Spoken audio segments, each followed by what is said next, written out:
Incredible flavours, even better stories. One pour, 10 minutes. Aussie Bourbon Lovers, sharing bourbon with Australia. Not really a pop. More of a squeak and then like a, I don't know, like a reveal. But don't worry, because the liquid is much more grand than the pop that I the gave sound. The acoustics don't align with the liquid. No, what liquid are we drinking, Dave? This is a Maker's Mark Cellar Aged 2023. So excited. Today is 2026. Yeah. So we've had exhibited extraordinary constraint by not popping it until, 3 years later. I know. It has been sitting there staring at us, and it's just so beautiful. The 2023 release of the Cellar Aged is special because it was the first one. Yeah, it was their first. There's a few other kind of interesting, like, nuanced pieces of this, but let's enjoy it first. Cheers. Cellar Aged. I remember we were in Kentucky when this happened. It was our second trip to Kentucky. And we let's go with that. Sure. We did the first one, the 2022, Bourbon and Beyond. And then we discovered that there was lots of fun bourbon adventures. And we went back to Maker's Mark in 2023, and they had just released it. They were talking about all the people who had camped out and waited on the farm road leading up to the gates so they get their hands on a bottle. But we didn't get a bottle then. One, because I don't think they had any left when we visited Maker's Mark. But I tried it. We tried it, yeah. But two, we had a limited amount of stuff we could actually bring back. And I cannot remember where we actually got this bottle, but you told me. I can remember. You can remember. On that trip, sorry, wait, on the nose, come on, let's quickly do this. Oh, yum. It's very like maple syrup. For me, that is absolutely, that's Stroopwafels. That's the Dutch treat, which is like a thin waffle with caramel in the middle. Yeah. Straight up. There's no question for me. That's like cinnamon and kind of spiced biscuity goodness with like a big chunky sticky caramelly thing that I want to stick in a toaster and ruin the toaster because the caramel's going to drip through to the bottom. I was instantly getting like breakfast waffles, like when you sit there and toast your waffles for breakfast and then put maple syrup all over top of them. That's where it took me, Dave. This is so good. Oh. And when we cracked this the other night, I was having so much fun because it falls in this category for me of there's this handful of like bourbons that what I think of is like really top shelf, in this kind of crazy way, right? Represent this value of it makes sense to spend what seems like a lot on a whiskey that is actually so good. Yeah, it's good, but it's also special. I think that's part of, like, to me, this bottle. It's from Maker's Mark, one of the first distilleries we ever went to over there. It's a bourbon that we love. There's a lot of sentimental stuff, but the story behind, like, I'm just talking. Cellar Aged. Yeah, you and I have that, but I'm talking about like someone who's going to try to look for like a really good bourbon. Oh yeah, this is a genuine, but like in my view, this is a genuine banger with really good value. And then the age or whatever we'll talk about in a sec, but like there's a couple of whiskies for me and like a handful of whiskies that represent excellent value. You can definitely get them in Australia. Yep. Not super easy, but you can get them, and they're definitely good ones to have on your shelf. Yeah. Yeah. And the incredible work that goes, and the story that goes into making what's in that bottle. Yeah. Is amazing. The first time I had it, so we did the tour at Maker's Mark, which is one of our happy places. There's a handful of happy places we have, and they're almost all in Kentucky. But Maker's Mark is one of them. I see you on that balcony, and you had a cocktail, and I had a neat pour of this. Yeah. And my first kind of take was that I didn't love it in the first instance, but then you kind of, as you warm up to it, it's like, oh, this is amazing. Yep. It is the first time they've age-stated a whiskey, and it's been aged longer.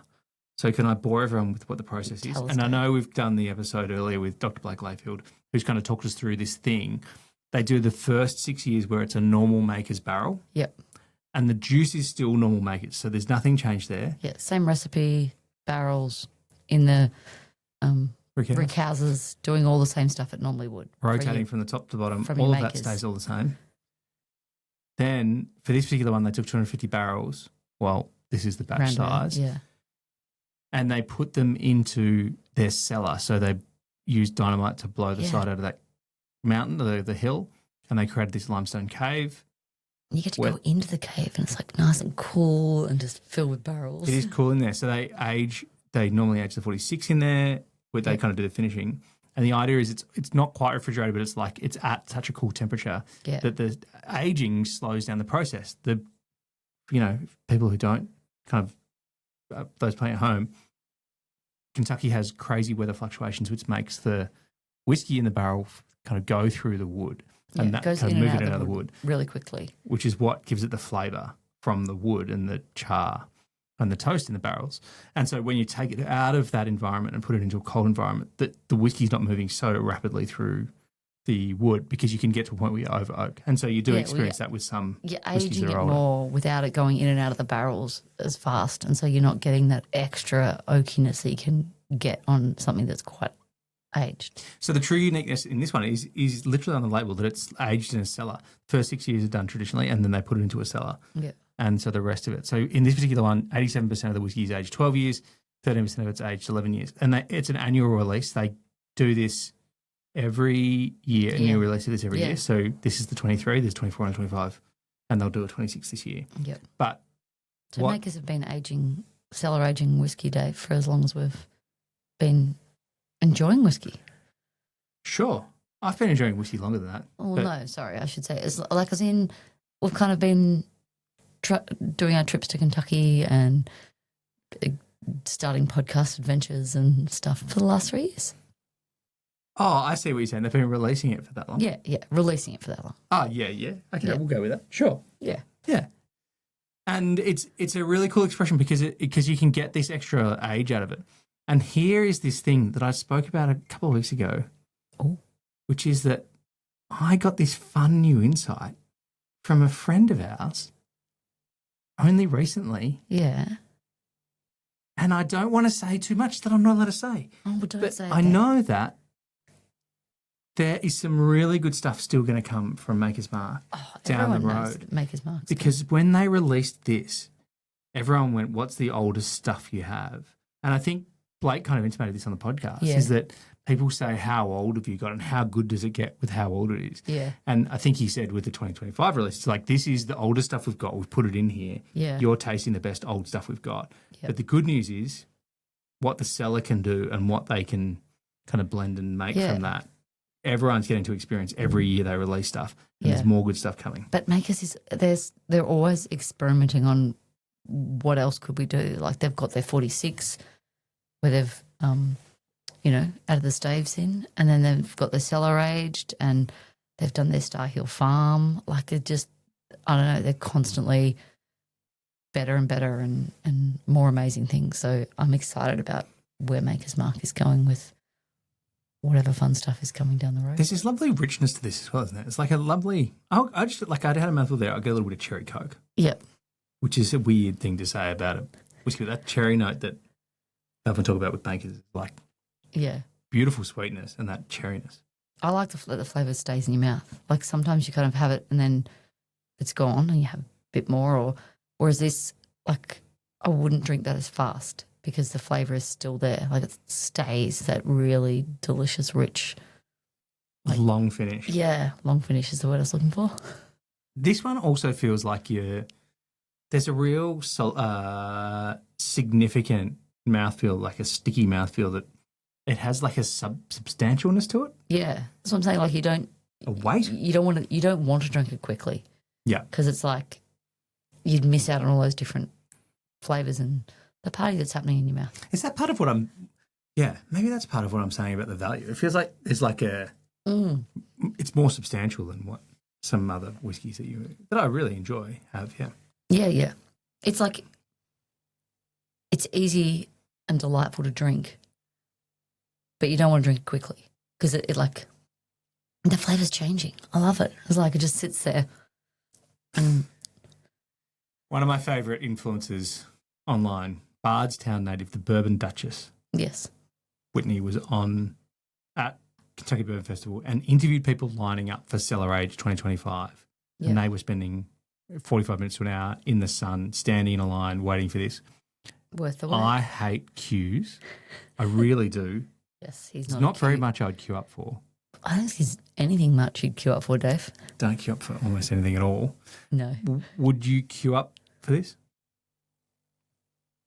Having tasted it now, probably, yeah, but it would depend on how long the queue was. In the sun as well. I mean, it's pretty good. Like it's like a friendly environment. Yeah. KBF. It's fun. It's part of that. You embrace being in the queue. But I wouldn't queue up at the reason I don't queue up at KBF is because there's only 3 days. We've come all the way from Australia. You want to get around as much. If you spend most of your day out of queue, you're going to miss out on lots of stuff. And then I suppose the other reason is we're very lucky that in Australia, some of the stuff they're queuing up for hours there, we can go down to Dan's and get. And so I wouldn't queue up for this because I'm likely to come across it at an airport or a Dan's. And this comes back to answer your question. Where do we get this bottle? Dan's? We got it at duty free, actually. Oh.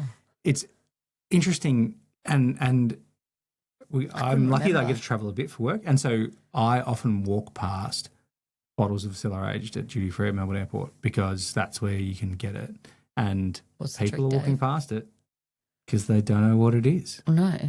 and it's it's not $50, and people are buying the $50 bottles or the 2 for $100 or whatever it is, Yeah. and they're not But buying the slightly more expensive ones because they don't know what it is. Well, yeah. It's like, you know it's a maker's mark because it's got the red wax. Well, do you? It doesn't say Maker's Mark It does prominently on it. but it's got the Well, embossed you thing and and the I red know wax. this. Yeah, we know this stuff, but It would be sitting with all the maker's mark stuff. But yeah, you're right. It's like you kind of looking at something you don't exactly know much about if you're not into it. See, it does say maker's mark on the side. I know you have to look for it, though, is what I'm saying. And, You have to know. and you have to know what it is. Yeah. And you have to know that that's actually bloody amazing. And if you're looking to mix something with Coke, I'd say maybe get Don't the use cheap that. one. Well, you can, Well. but if you just want Makers and Coke, that's a different thing. Yeah. But, Drink it how you like it, they say. But their this loss one's- is our gain in this particular instance. Yeah. This is If- great. If you're going through duty free and you've got some allowance, I'd say see if you can get your hands on a bottle of Cellar Aged. It's a Yeah. genuine banger. It's definitely worth the queue. Yeah. What? You don't have to queue with the... All right, never mind. Cheers. Thanks for listening. Make sure you're connected with us on TikTok, Instagram and YouTube, and stay connected with us by clicking subscribe on your favourite podcast app.